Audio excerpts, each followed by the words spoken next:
আসসালামু আলাইকুম সবাইকে। আশা করি সবাই ভালো আছেন। তো আজকে আপনাদের সামনে ব্যাংক খাত নিয়ে কিছু কথা বলতে আসলাম। দেখেন ভাই, বর্তমানে যে অবস্থা চলতেছে ব্যাংকের, মানুষজন টাকা তুলতে যে যাচ্ছে তাদের নিজের টাকা তুলতে পারতেছে না। এক মহিলারে দেখলাম যে ৮০,০০০ টাকা তুলতে গেছে, তিনি টাকা পাইতেছে না। মহিলা কান্নাকাটি করতেছে। কি করবে ভাই? এটা তো তার পরিশ্রমের টাকা, কত কষ্টের টাকা না? এই টাকা যদি না পায় তাহলে তো কান্নাকাটি করবে। আমি এক ভাইয়ে উপবাস থেকে টাকা পাঠাইছে, ওই টাকা তুলতে পারতেছে না, ১ মাস ধরে ঘুরতেছে, টাকা তুলতে পারতেছে না। আমি তার কথা শুনলাম যে ভাই এত টাকা পাঠাইলাম, কিন্তু এতদিন হয়ে গেল, ১ মাস হয়ে গেল, এখন আমার টাকা আমি তুলতে পারতেছি না। আমাদের প্রবাসীর রেমিটেন্স আমরা যোদ্ধা, আমরা টাকা ব্যাংকে পাঠাই, ওই টাকা যদি আমরা তুলতে না পারি ভাই, এর চেয়ে বেশি কষ্ট আর কি আছে বলেন আমাকে। আর আমরা প্রবাসীরা কেন টাকা পাঠাইবো বলেন? যদি ব্যাংকে টাকা পাঠানোর পরে যদি টাকা না পাই, তাহলে এই টাকা পাঠায় আমাদের কি লাভ বলেন?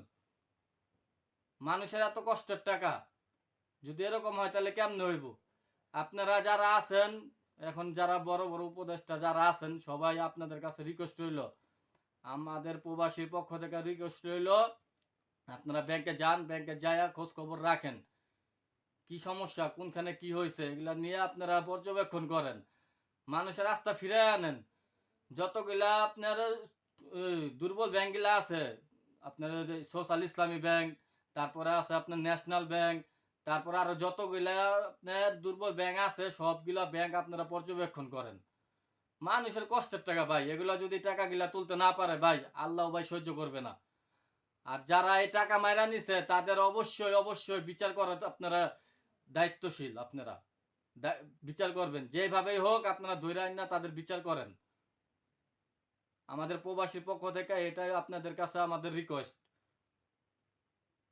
এটাই আমাদের রিকোয়েস্ট ভাই। আমাদের প্রবাসীর টাকা গিলা আপনারা এইভাবে নষ্ট করবেন না। আপনারা যেভাবেই পারেন আপনারা টাকা গিলা ফিরাই আনেন।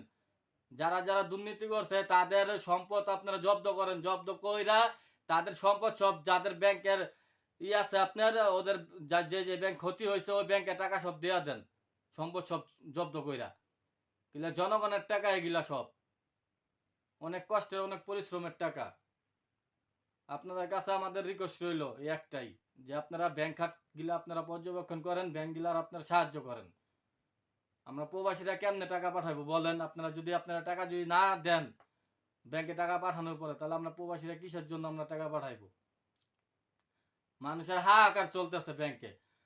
মানুষে গেয়া আপনার কত মানুষ ভিড় কারে বলে, সিরিয়ালে সিরিয়ালে ভিড়। মানুষের এরকম হাহাকার দেখা আমরা কিভাবে আমরা টাকা পাঠাই বলেন? দেশের মানুষ দেশে থেকে টাকা তুলতে পারতেছে না, আমরা প্রবাসীরা কেমনে টাকা পাঠাই? বাংলাদেশ ব্যাংককে বলতেছি, বাংলাদেশের গভর্নর স্যারকে বলতেছি যে স্যার আপনারা পর্যবেক্ষণ করে যে যে ব্যাংকে আপনাদের সাহায্য দরকার ওই ব্যাংক দেন, আর আপনারা নিজে থেকে স্টেটমেন্ট দেন যে বাংলাদেশ ব্যাংক দায়ভার, কোনো সমস্যা নাই, আপনারা টাকা রাখতে পারেন, টাকা তুলতে পারেন, কোনো প্রবলেম নাই, বাংলাদেশ ব্যাংক দায়ভার আছে। এই স্টেটমেন্টটা দেন, তাহলে মানুষ আর সবাই টাকা তুলতে যাবে না, তারা আস্থা পাবে। আমরা প্রবাসীরা আবেদন করলাম, এই আবেদন করে আজকের মতো রাখতেছি। সবাই ভালো থাকবেন। আল্লাহ হাফেজ।